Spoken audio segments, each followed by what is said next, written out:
Hello friends, I am going now. কোথায় যাচ্ছি একদম বলবো না, ভিডিও দেখতে থাকো তাহলেই বুঝতে পারবে কোথায় যাচ্ছি। এখন ট্রেনের দরজার সামনে, কোনোদিনও না দরজার সামনে দাঁড়াইনি, এই প্রথম জীবনে যা চেয়েছি বলতে পারো, যা যা শখ পূরণ করে নিচ্ছি একটু একটু করে। আর এটা দেখছো মেট্রো রেল, অনেক বছর আগে চলেছি, বলতে পারো 8 থেকে 10 বছর পর আবার মেট্রো রেল। তো এখন যেহেতু ভিডিও করছি তাই জন্য একটু ভিডিও করে নেওয়া। আর মেয়ে দেখছো স্টোন পেপার সিজার খেলছে, রেগে যাচ্ছে, বলছে বন্ধ করো, ভিডিওটা ভালো লাগছে না। আর তোমরা তো জানো আমার চারপাশের ভিডিও তুলতে ভীষণ ভালো লাগে, বিশেষ করে প্রকৃতির।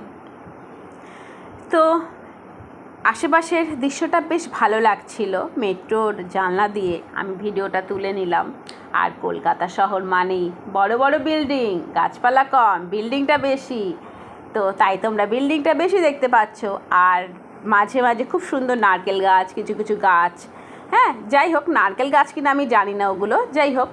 তো বেশ ভালো লাগছিল দৃশ্যটা, ওটা তুলে নিলাম, তোমাদের সাথে সেটা শেয়ার করে নিলাম। তো দেখতে দেখতে আর একটা স্টপেজে আমরা কিন্তু চলে আসলাম, আর ভিডিওটাও একটু করতে থাকলাম, কারণ তোমাদের সাথে তো শেয়ার করতে হবে।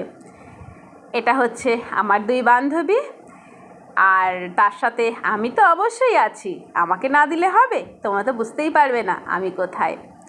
আর তোমরা এত ভালোবাসো আমাকে, আমার ছবি দেবো না এটা কখনো হতে পারে? আর এই দেখছো মেয়ে আর আমি, বুঝতে পারছো আমি কোথায় আছি? অ্যাকোয়াটিকা। গরমকালে অ্যাকোয়াটিকা বেস্ট, তবে একটু বেশি গরম ছিল বলে আমি একটু অসুস্থ হয়ে পড়েছিলাম আসার সময়। বেশ মজা করেছি, কিন্তু দেখো শুধু জল আর জল। মেয়ে তো উঠতেই চাইছিল না, শুধু মেয়ে কেন, আমি নিজেই উঠতে চাইছিলাম না। খুব মজা করেছি, সবাই মিলে বীভৎস মজা করেছি, মানে জীবনে যা যা করতে পারিনি, কোনো বাধা নিষেধ কিচ্ছু নেই। অ্যাকচুয়ালি এই জলটা এমনভাবে তৈরি করেছে, মনে হচ্ছে না সমুদ্রের ঢেউটা যখন আসে ঠিক সেই রকমভাবে তৈরি করেছে। আর এখানে দেখছো মেয়ে যেন বুঝতেই পারছে না কি করবে, হ্যাঁ ব্যাঙের মতো লাফাচ্ছে ও। তারপরে বলতে পারো এই যে এই জায়গাটা ভীষণই সুন্দর। আমরা দাঁড়িয়ে আর জলের মধ্যে ফটো তোলা সম্ভব নয় বলে আমি একটা পাউচ কিনে নিয়েছিলাম। এই অ্যাকোয়াটিকার সামনেই পাউচ সেল করছিল, তাই ওরাই বলছিল তোমরা জলে যে নামবে ভিডিও করবে, পাউচটা নিলে তোমাদের সুবিধা হবে, তাই আমি নিয়ে নিলাম।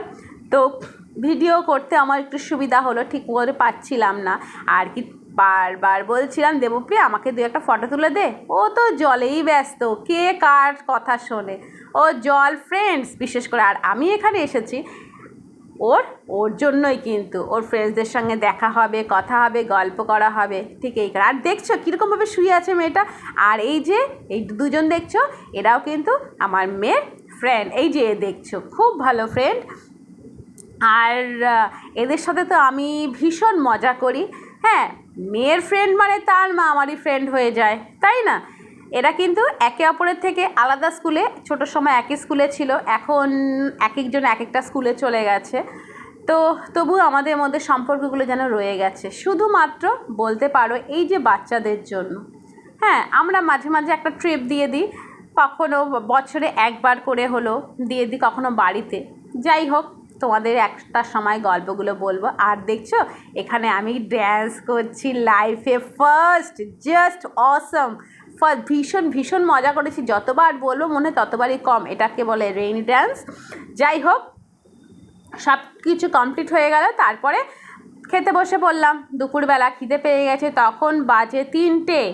তো নিয়েছি ফ্রাইড রাইস, চিলি চিকেন, আর একটু স্যালাড টাইপের ক্যাবেজের স্যালাড দিয়েছিল, ওটা ভালো লাগলো না, তার সাথে দিয়েছিল গোলাপ জামুন।